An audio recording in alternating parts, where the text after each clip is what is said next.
Dahulu kala, di sebuah kerajaan di Jawa Barat, hiduplah seorang putri cantik bernama Dayang Sumbi.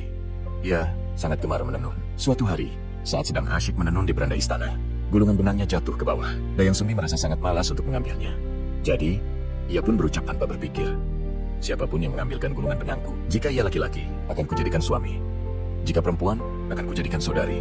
Tak disangka, seekor anjing jantan datang membawakan gulungan benang itu. Anjing itu bernama Tumang, yang sebenarnya adalah dewa yang dikutuk. Sesuai janjinya, Dayang Sumbi pun menikahi Tumang. Mereka kemudian dikaruniai seorang anak laki-laki yang tampan dan cerdas, bernama Sangkuriang. Sangkuriang tumbuh menjadi pemuda yang gagah dan gemar berburu. Ia selalu ditemani oleh anjing kesayangannya, Tumang, tanpa tahu bahwa anjing itu adalah ayahnya sendiri. Suatu hari, Dayang Sumbi ingin sekali makan hati rusa. Ia pun menyuruh Sangkuriang untuk berburu ke hutan. Setelah seharian berburu, Sangkuriang tidak menemukan seekor rusa pun. Merasa putus asa dan tidak ingin mengecewakan ibunya, ia pun mengambil panah dan membunuh Tumang. Hati Tumang ia bawa pulang dan diserahkan kepada ibunya. Dayang Sumbi memasak dan memakan hati itu dengan lahap, tanpa tahu itu adalah hati suaminya. Setelah selesai makan, Dayang Sumbi bertanya, "Di mana Tumang?" Dengan polos, Sangkuriang menceritakan apa yang telah terjadi. Betapa terkejut dan marahnya Dayang Sumbi. Dalam kemarahannya, ia memukul kepala Sangkuriang dengan sendok nasi hingga meninggalkan bekas luka. Ia pun mengusir Sangkuriang dari rumah. Bertahun-tahun berlalu,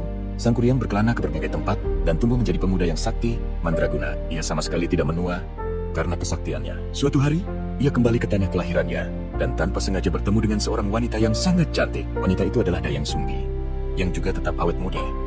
Berkat anugerah dari para dewa, keduanya saling jatuh cinta tanpa menyadari hubungan darah di antara mereka. Saat Sangkuriang melamar Dayang Sumbi, wanita itu melihat bekas luka di kepala Sangkuriang. Seketika ia sadar bahwa pemuda itu adalah anaknya sendiri. Tentu saja, ia tidak bisa menikahi putranya. Untuk menolak lamaran itu secara halus, Dayang Sumbi mengajukan dua syarat yang mustahil. Pertama, membendung Sungai Citarum.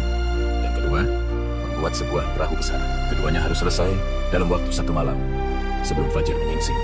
Sangkuriang menyanggupi syarat itu. Dengan kesaktiannya, ia memanggil para jin dan makhluk halus untuk membantunya. Melihat pekerjaan Sangkuriang hampir selesai, Dayang Sumbi menjadi cemas.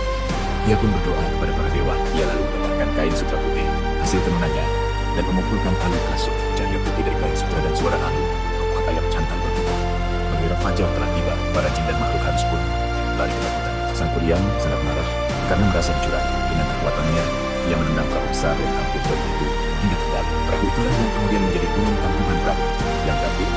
Lalu terbalik, sisa tumpul kayu di perahu itu menjadi gunung Burangrang. Dan bendungan yang jebol menyisakan danau yang kini dikenal sebagai Danau Bandung. Itulah kisah Sangkuriang dan asal mula Gunung Tangkuban Perahu. Terima kasih sudah menonton. Jangan lupa like, komen, dan subscribe ya. Sampai jumpa.